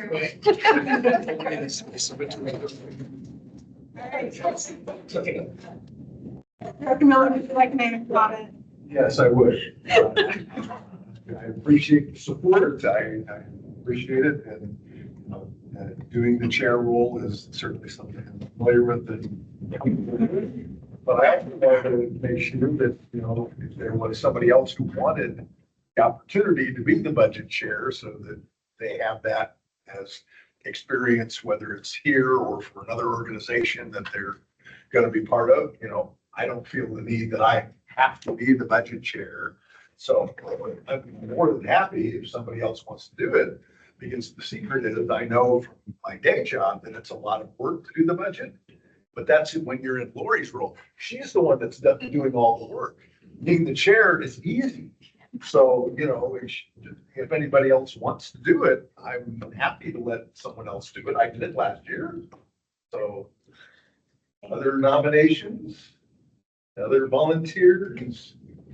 I appreciate you opening it up. It's very kind. I'm A-okay. I feel thought about and included. That's lovely, but I'm happy to have you continue on.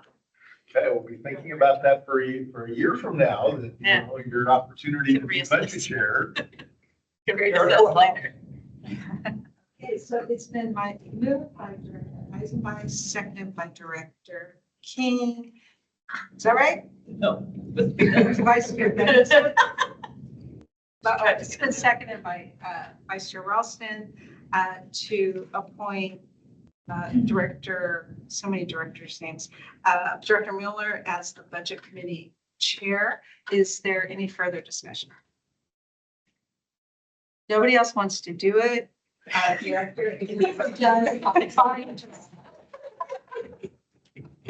And we truly appreciate your expertise. And we are grateful that you are willing to serve again. So with that, all those in favor, please signify by saying aye. Aye. Any opposed? Any abstentions? Congratulations. Okay. All good. Yes, great. Thank you. With that, I'll start my very hard, strenuous work as budget chair by saying, Lori, take it away. And I just have to say, I felt like for a moment, we were back in grade school and you were all in a line. And as soon as the question was asked, everybody but Eric stepped back. So thank you, Chair Mueller, for joining me again for this budget work. I won't take it personally, you all, but you know, I am kind of a fun finance person, She hopefully. has a new puppy. I do have a new puppy. Oh, now you tell us. Which I don't bring with me because we haven't dog-free We're working, policy. we're working for a dog. All right. Something different. That dog's something good. No, yours is a working dog. Mine is just cute.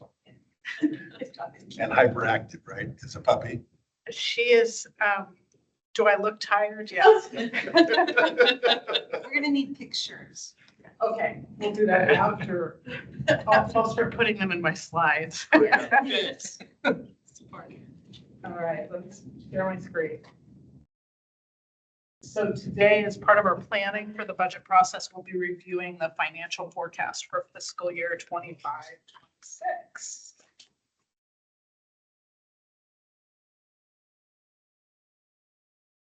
In your package, you have a detailed version of the forecasted financial results for the current fiscal year. I just want to acknowledge all of our staff that supported the development of that forecast. It's not just me.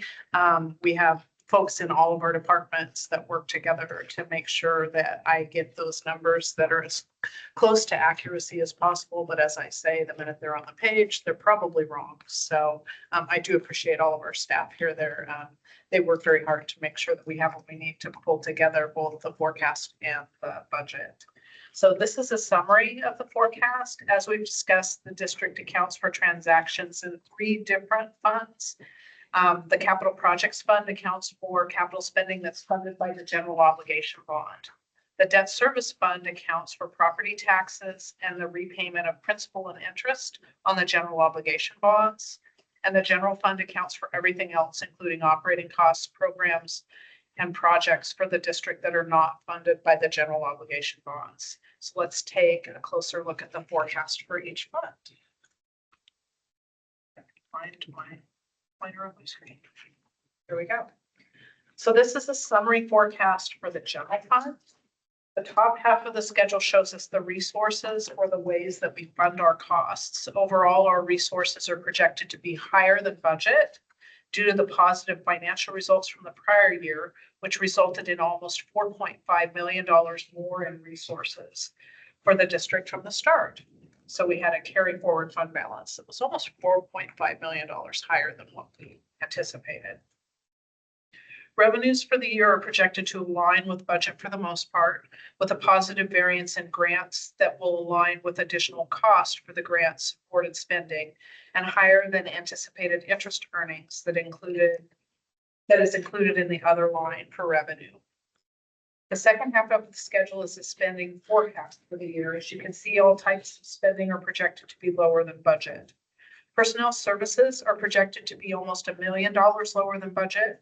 This is primarily due to the timing of hiring, as well as our departments that have some open positions this year.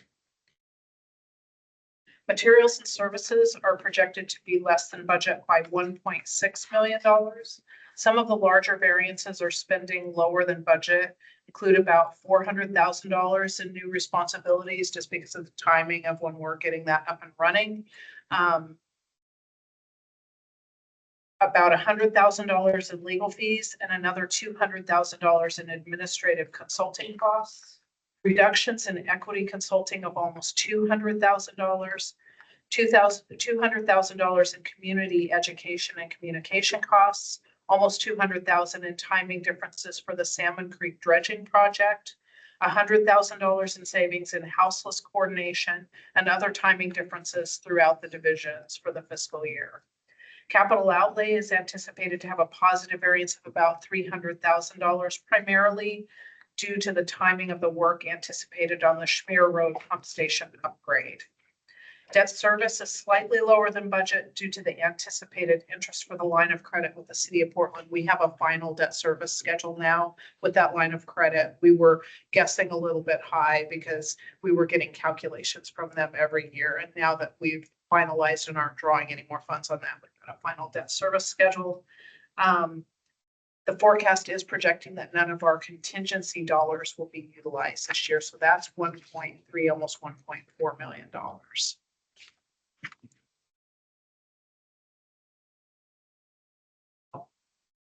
Wasn't following my pointers, was I?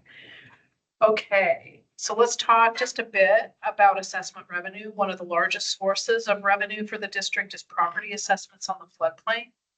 This schedule compares the budgeted assessments to the forecast for the year. We'll start with the amount to be assessed at the top. Or do I have pointers here too? Yes. We estimated compression at 9% for the current year, and the actual compression was higher at 12%. And that I'm hearing from TSCC is happening across the board in this county. We have a higher level of compression than what we experienced last year and what was anticipated.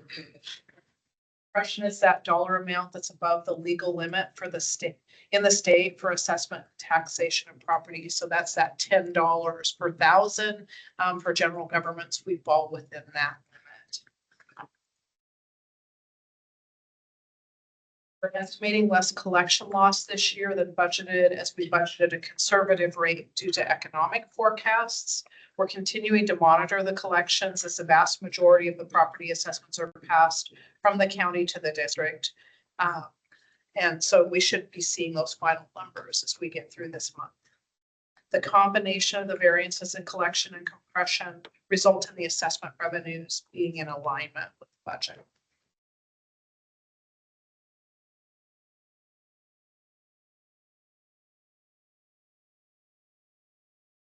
So this is the list of properties that have compression for the district. There are 2 golf courses that have $153,000 worth of compression or reduced assessments. Metro holds properties that have $113,000 worth of compression. The Port of Portland has property that has $107,000 worth of compression. The city owns properties that have $540,000 of compression. You recall the district has intergovernmental agreements with the port and the city that allow us to not officially, but recover revenues in other ways that cover these compression losses. And that was set up when we worked on the original revenue program for the district. So if we look at the general non-government property owners, we have about $370,000 worth of compression, including the property owned by, if I add in the property owned by Prologis, it's $450,000. So there's about $80,000 in compression for that Prologis property.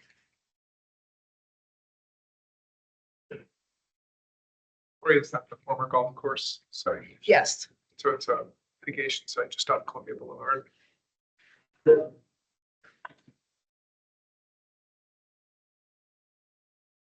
This slide shows the budget forecast for the general fund expenditures by division. This schedule is the appropriation level for the budget, which means that the cost by line item cannot exceed the budget. We're projecting that all divisions will have positive variances for the year, mainly due to open positions and timing of spending and the materials and services savings that we talked about on the previous slide. Okay, let's talk about fund balance. This slide shows our projected fiscal year fund balance. There are 3 categories of fund balance that are held by the district. The designated funds are those dollars that were transferred from all of the former districts except for MCDD. And one of the agreements that we made when we pulled the district together is that we would set those funds aside, and they're designated for use in the area that collected the assessments originally. So we have dollars that are remaining for both Pen 2 and SDIC, and our proposed budget will look at some project options that we have that can utilize those funds. Restricted funds have external or contractual restrictions on their use. So we've got a couple $100,000 still in restricted funds. And then the undesignated funds are available to fund district operations.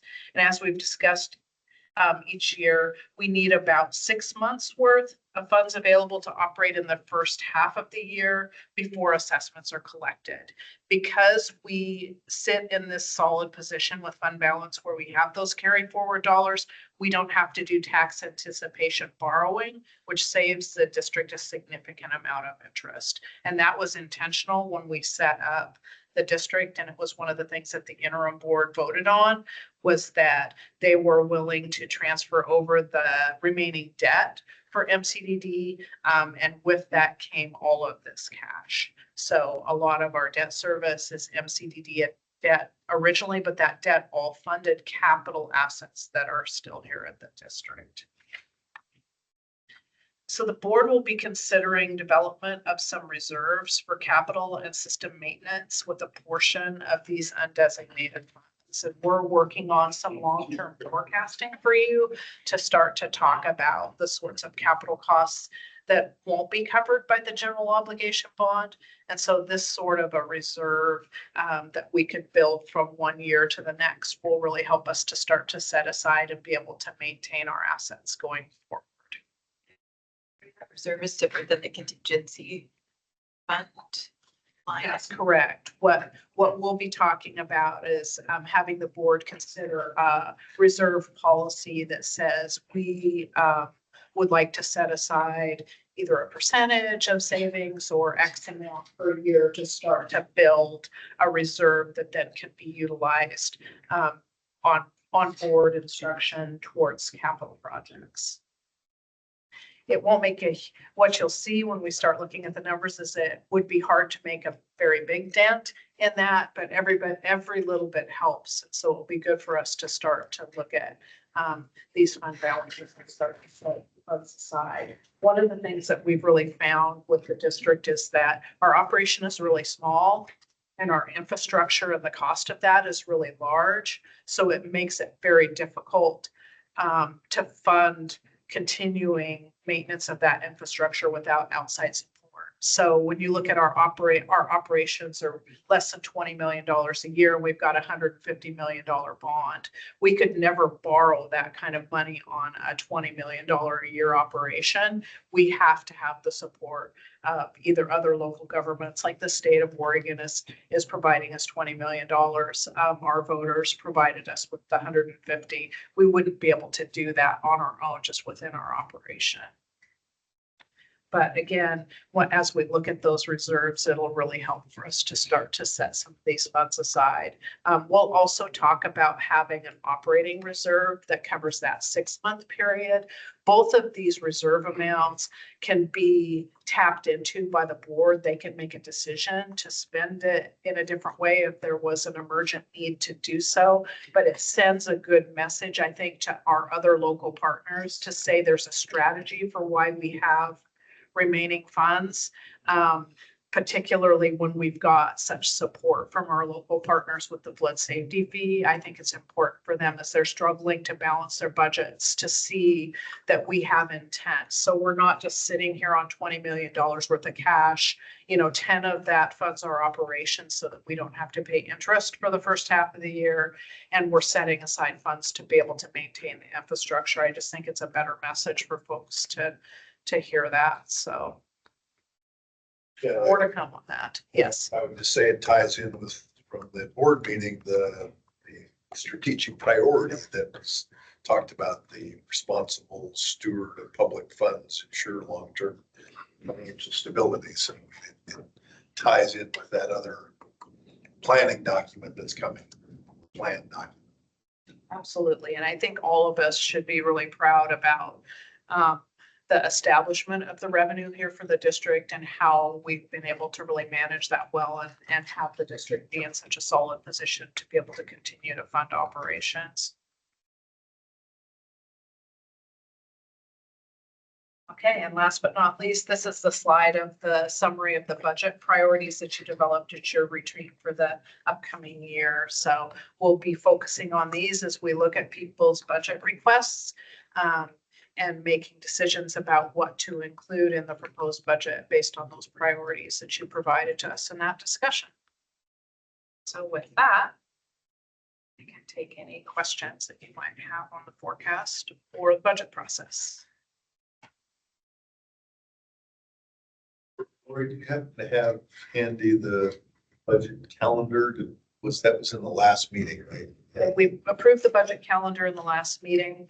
At your March meeting, we aligned all of the budget committee meetings with the board meetings. So at the March meeting, we'll be walking you through the proposed budget. Staff are working diligently right now. They have until Groundhog's Day to get me their budget requests so that we can pull them together and go through our executive team review of those requests and see what we can include in the proposed budget. So you'll be receiving that proposed budget document at a minimum a week before the meeting. I try to get it sooner if I can, but at a minimum, you'll have a week to take a look at it. Again, I would say focus your efforts on the executive director's budget message. That's going to tell you what's in there and kind of our strategy. And there are some summary pages also that you can look at. It's a pretty thick book, so I know that that can be a little bit overwhelming to get over 100 pages to look at in a week. So I would highly recommend, and I'll in a cover memo, I will refer you to the pages that have that summary information so that you feel confident in looking at the proposed budget. So that is March. In April, we'll have another budget committee meeting where we will be seeking approval of the budget, which then I will send an approved budget document over to TSCC, and the TSCC hearing aligns with your May board meeting. So we'll be having lunch with the TSCC commissioners and then having a little bit of a longer and earlier meeting because of that TSCC hearing, which is at 1 o'clock the day of your board meeting in May. And then for the regular June board meeting, we'll be asking for adoption of the budget.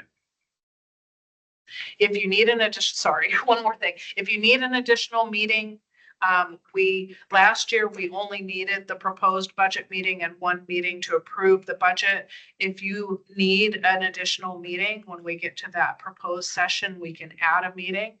We do have to notice those meetings so that the public can come in and make comment about our budget. But we definitely can add a meeting if there's something that you want to dig into more deeply. We haven't needed it in the past. It's pretty difficult to kind of break apart the operating budget, find things that really could be cut. It's pretty tight. So, but it's definitely up to you to provide that direction. And we're happy to provide any information that you feel like you're missing before you can approve the document. So we would just want to do it before the scheduled April meeting because I have a pretty quick turnaround to get the information to TSCC so they can prepare and get us our questions. Yes. I'm trying to understand I think what's called the $7 million unfunded PERS liability on the balance sheet and how, if we have an obligation to address that in a budget cycle, and maybe I'm using the wrong terminology to talk about the PERS liability, but I think it's a big chunk, isn't it? So the state of Oregon really manages the entire PERS liability for all of the local governments. And what you see on our balance sheet is our share of that overall funding liability. We are keeping up with the contribution rates that the state has, that the state's PERS board determines. Those rates are determined every 2 years, and we're paying that rate into the program. So the state and their actuaries really are determining how to eliminate that liability. It's pretty unusual for a defined benefit plan to have zero liability. So we don't have. So we don't have to. So no, we don't have to make any decisions. That's correct. We just follow the recommended rates from the state and fund those. We fund those with each payroll. Okay. That's in your personnel The budget. actuary, as they establish those rates that the PERS board establishes, there's a piece of that rate that we pay each payroll that contributes toward that, our share of that great big number of the So state. there's So no budget decision. we are paying toward it, just not sort of a separate deliberate line. Okay, thank you. That helps. Just follow-up question on that, though. Hypothetically, would the district have the option to pay more than the recommended rate to essentially buy down future rate increases?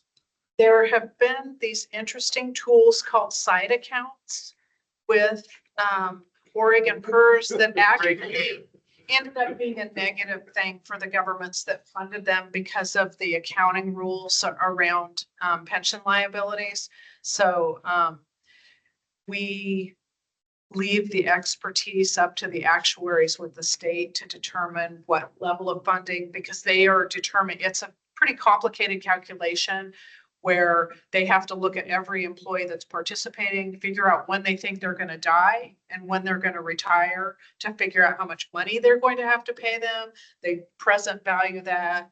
And then they have to look at all the investments for the plan and figure out what's the investment mix going to be, how much money are we going to make on those investments over the year, and how is that going to offset the liability. So we hand that happily over to the actuaries and to the state to do those determinations. They have a great treasurer that knows how to do the investments and figure out what's best for the program. So we continue to fund in the manner that they are asking us to fund. And I would say it has hurt the folks that tried to do that kind of pre-funding. They actually ended up getting hurt in the end with the calculation that lands on the balance sheet. It may have helped them There are certain phases. in certain of the phases. interest rate cycle, yeah. Right. But Currently, I think PERS has a program, the legislature is the one that always specifies it for them, but they have a program, but I believe it's strictly limited to the school district program that's under the, and because the school district fund is sort of in more dire condition on some of the school districts that participate. I don't think there's currently any program that's available for either municipalities or other, which we fall into the other category. So I don't think there's anything that we could choose to pursue. Chair, is there, I know Multnomah County, we have a site account. Yeah. And so I guess I'm not, because it seems to be beneficial to the county, but obviously it's a completely different entity and a lot more zeros. But so I guess I'm just not kind of tracking like. The side accounts also are coming because of some of the changes in the actuarial rules and some of the statutory changes that the legislature made for the PERS program. They're also coming near the end of their amortization period, if I can say that correctly, over the next, I guess, 2.5 biennium. They have to be amortized out. So they're going to come to the credit portion is going to come to an end.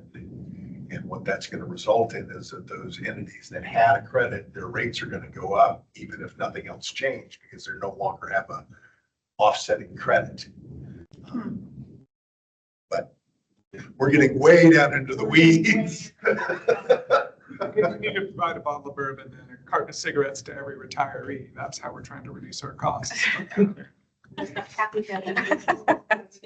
Jim's getting funny. well, and it gets really complicated because of the transferability of PERS from one entity to the other. So we actually have a pretty young population. So the majority of our employees are on the most recent version of PERS, which is a lower level of benefits. So Other questions of the budget committee? Hopefully not on PERS. So many questions. So far above my head, I couldn't possibly begin to have a question about it. Yeah. Time for me as budget committee chair. I do think it's worth noting that Lori and her team have done an amazing job creating such strong financial position for this organization. And the interim board did a lot of really hard work, calling with the legislature and so on in our local government. So we are very fortunate to be in this position to allow you to think about things like future first liability. So thank you, Lori. You're welcome. Appreciate that. Any other questions from anyone? Okay, and anything else you wanted to add in for today's budget committee agenda? No, that's Okay. it for today. So our next budget committee meeting will be in March. Okay. To give me time So to. you all get the month of February off your budget committee duties. Any further comments? If not, we'll adjourn 5 minutes early. Your chair. Experience pays off. I did have a question regarding this board schedule. The work sessions are going to be when? Yeah. We have to do it.